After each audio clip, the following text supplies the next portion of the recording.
A legendary franchise, one perfect season, and a silence that followed for decades. This isn't just a football story. This is the untold story of the Chicago Bears. Some teams chase greatness. Some teams touch it once and spend the rest of their existence trying to feel it again.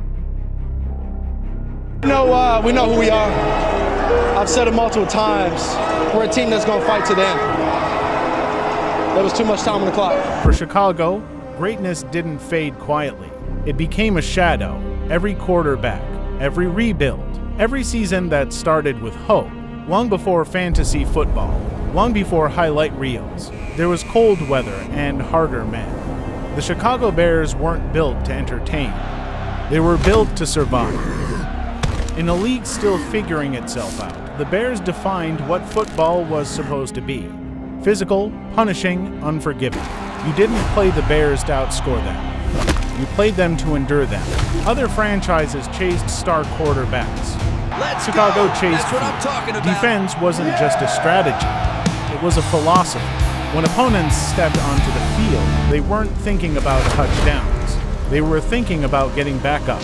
This wasn't finesse football. This was war, in navy blue and orange. And then everything aligned. Talent, confidence, swagger. 1985 wasn't just a great season. It was domination. Week after week, the Bears didn't just win. They overwhelmed.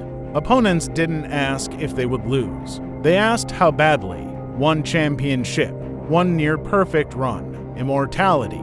Here's the cruel truth about greatness. When it burns that bright, it leaves scars. Expectations exploded. Anything less than dominance felt like failure. The Bears didn't fall overnight. They faded slowly, and somehow, that was worse. Seasons passed, coaches changed, quarterbacks came and went. There were flashes, close calls, almost moments. But the roar of 1985 never returned. For most franchises, that would be enough to move on. Snow fell. Sundays came. Jerseys stayed on. Because in Chicago, the Bears aren't entertainment. They're inheritance, passed down from parents to children. From heartbreak to hope, not because of wins, but because of belief. Greatness doesn't disappear.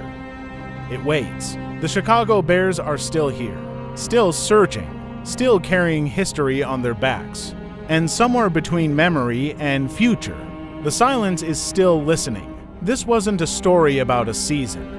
It was a story about expectation, about legacy, about a city that never stopped believing. One perfect season, and a future still unwritten. If you believe sports are more than scores, if you love stories behind the game, subscribe, because some legacies deserve to be remembered, and some stories are still unfolding.